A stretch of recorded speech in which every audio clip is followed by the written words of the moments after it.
Hi, it's time for Street Talk, your voice and your views on the issues in the news. Now, what if I told you that the way you live your life may affect thousands of people who live miles away? Researchers have just released a study saying it proves that the increase in tropical storms are due to human-induced climate warming. But officials at the National Hurricane Center have called the study sloppy science and say that the increase in hurricanes is caused by technology, not climate change. In the middle of this whirlwind of opinions, the facts show 25 tropical storms recorded in the dozen years from 1995 to date. Well, Michael in Massachusetts in the US is clear in his beliefs and the need for action. Climate change has begun and will be a disaster for the planet unless we halt the increase of CO2 emissions into the atmosphere. From Beijing, which has its own atmospheric pollution issues, Zhang writes to comment that everyone is overreacting.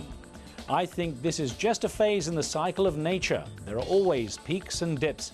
This just happens to be a time when there are a lot of storms. It doesn't necessarily mean anything.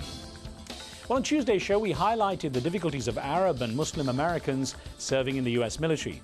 Our guest, Marine First Sergeant Jamal Badani, drew a lot of comments from some of the statements he made. Here's a reminder.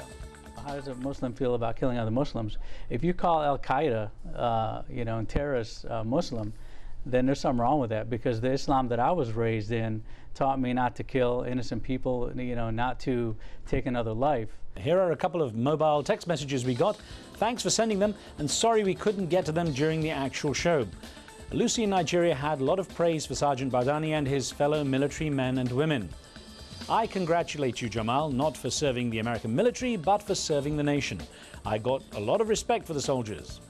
Abdullah in California acknowledges the difficulties people like Badani might have in fitting in completely. I myself am an Arab American and find it very difficult to balance both parts of my life. It must be even more difficult for Jamal. I wish him the best of luck, but would like to tell him not to forget his roots. Well, last week we introduced a new regular segment called Punchlines to Street Talk, where we look at some of the most interesting cartoons from around the world. And to help us on this, we've called Matt Wuerker again, the editorial cartoonist with the DC-based Politico.com. Here are some of the cartoons that grabbed his attention for this week.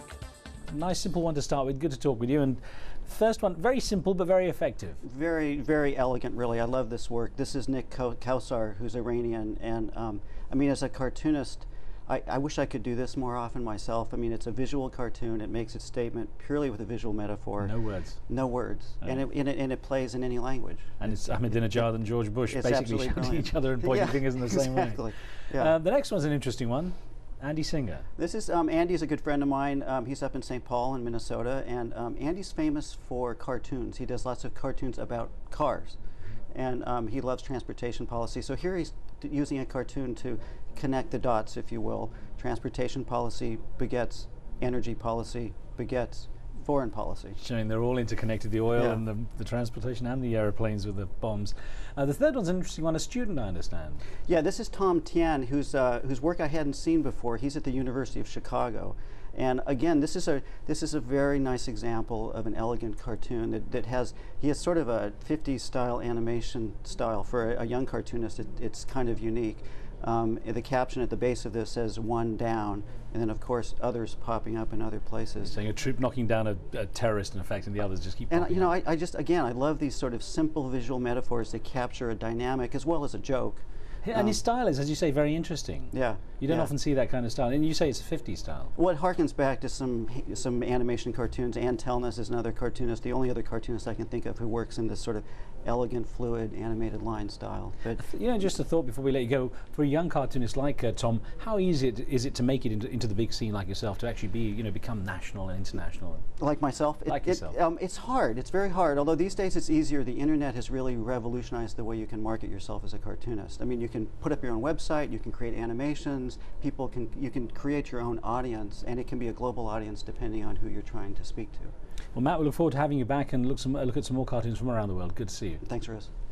Matt Wuerker there. On a final note, it's quite appropriate for us to congratulate the Iraqi national football team for winning the Asian Cup on July the 29th after they beat Saudi Arabia's soccer stars 1-0.